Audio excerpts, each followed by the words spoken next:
Si se preguntan ustedes por qué estoy aquí, en esta estación de servicio, de noche, solo, con aspecto fatigado y con cara de haber corrido durante horas casi sin parar y de no haber dormido en ya casi 2 días, pues déjenme decirles, están en lo correcto. El motivo por el cual les cuento esto es porque estoy cansado y por fin me he detenido en mi huida de la ley.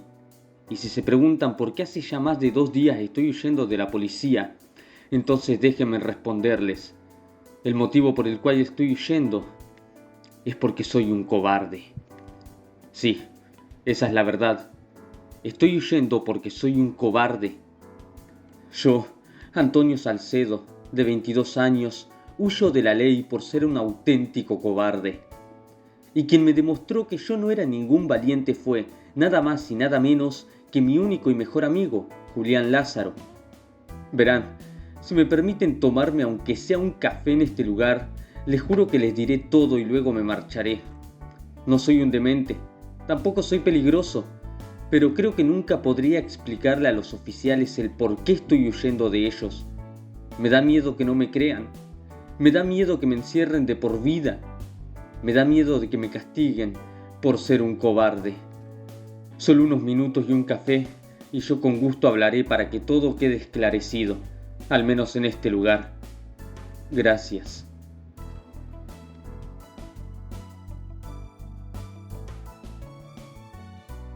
Verán, yo siempre fui muy apegado al terror. Amo leer libros terroríficos, me encanta ver películas aterradoras y sin lugar a dudas los videojuegos de terror eran los que más me atrapaban.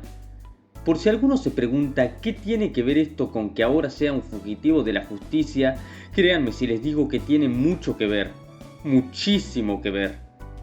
Sí, era muy adepto al terror en general, tanto que mi cerebro empezó a saturarse del mismo y a experimentar esa sensación de hartazgo que sufre cuando consume algo en exceso.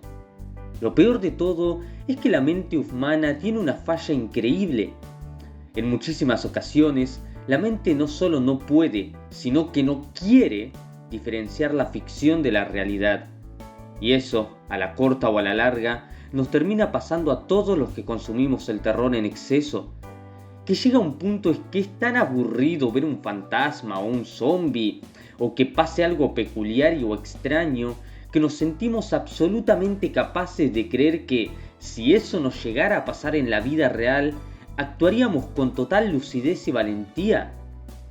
Por ejemplo, yo llevaba jugando juegos de terror durante casi 5 años seguidos, prácticamente todos los días. Siempre probaba las nuevas entregas o esos juegos de desarrolladoras independientes y todo eso. Son cientos de miles de juegos, tanto que se vuelven cada vez más repetitivos al punto de que, para los que estamos saturados de ellos, ya los vemos todos iguales y no nos causan asombro ni miedo. Por el contrario, empezamos a querer fingir que, de estar en esa situación, actuaríamos de forma valiente e increíble, lejos de la forma cobarde e incrédula de los protagonistas de los juegos. Julián, mi mejor amigo, era muy diferente a mí en ese aspecto. Recuerdo que una noche estábamos jugando un juego de zombies recientemente nuevo y de una desarrolladora independiente. Yo manejaba al protagonista, el cual, al ver que de la nada aparecía por primera vez un zombie, se preguntaba qué diablos era eso y se asustaba. Yo me enfurecí bastante. ¡Qué estupidez!, le dije a Julián. ¿Cómo va ese tonto a preguntarse qué es eso? Es obvio que es un zombie, me quejé. Es un juego, me dijo Julián, más comprensivo. Además es lógico que vas a actuar así si se te apareciera un bicho de esos. Mentira, aseguré.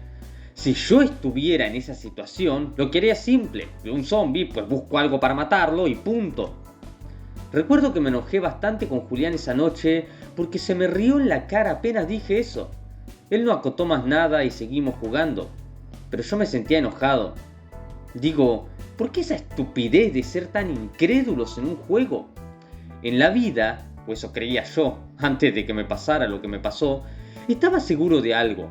Si estás en un lugar abandonado y ves una aparición o que las cosas empiezan a moverse o encenderse y apagarse, es claro que se trata de un fantasma y tienes que hacer algo al respecto.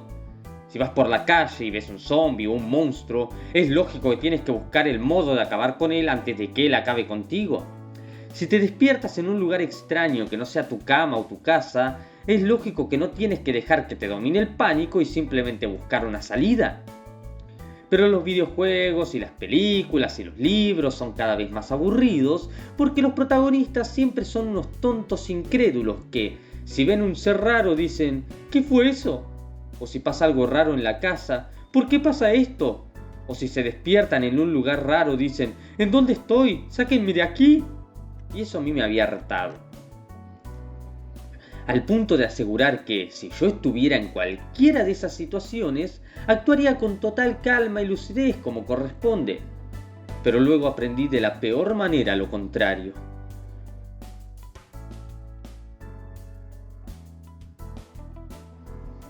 Esa noche estaba en casa de Julián. Sus padres estaban durmiendo.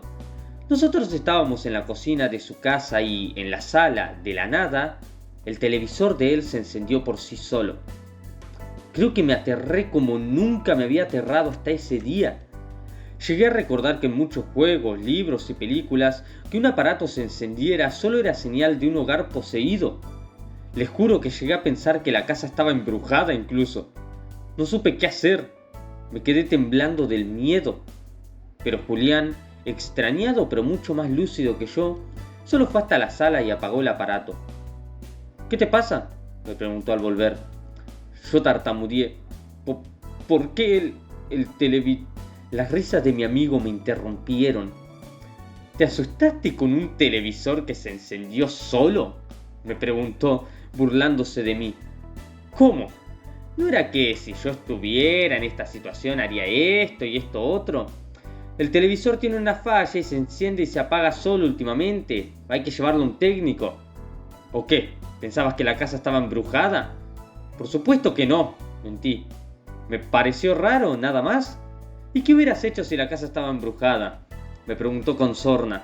¿Te hubieras quedado ahí con esa carita de ¿qué está pasando? Resolví no dejarme insultar, aunque ese frente a mí fuera mi amigo. Yo ya sabía que era algo normal, le dije. Y te recuerdo que yo no soy ningún incrédulo. Julián se apoyó en la mesada. ¿Sabes cuál es el problema con los de tu clase?, me preguntó. Que están tan acostumbrados al terror ficticio que creen que podrían actuar en la vida real como actúan en un videojuego o en una película. No pueden entender, no, mejor dicho, no quieren entender que la ficción no es lo mismo que la realidad. Cuando uno ve una película o juega un juego, su mente sabe que nunca hay un peligro real porque eso que está viendo en la pantalla no es la vida real. Pero cuando pasa algo en la realidad y te sentís en peligro o no puedes discernir de qué se trata, o sí puedes discernirlo pero te niegas a creerlo, entonces tu mente no sabe cómo actuar. Te pido que dejes de decir esa tontería de si yo estuviera en esa situación, porque si realmente llegara a pasarte algo sobrenatural, entonces lo que menos harías sería actuar con calma como cuando juegas un videojuego. Una cosa es la ficción, otra la realidad. Aunque se ve que hay gente como tú a quienes no les gusta entenderlo. Por unos segundos quise mandar al demonio a mi mejor amigo y casi lo hice.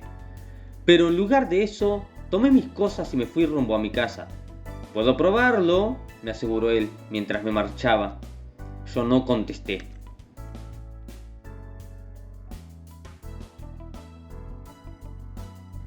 Mientras volvía a mi casa empecé a escuchar pasos detrás de mí. Me di vuelta esperando ver a Julián o a alguien cualquiera, pero estaba solo en toda la calle. Eran las 3 de la mañana, un lugar intransitado. Estaba yo solo.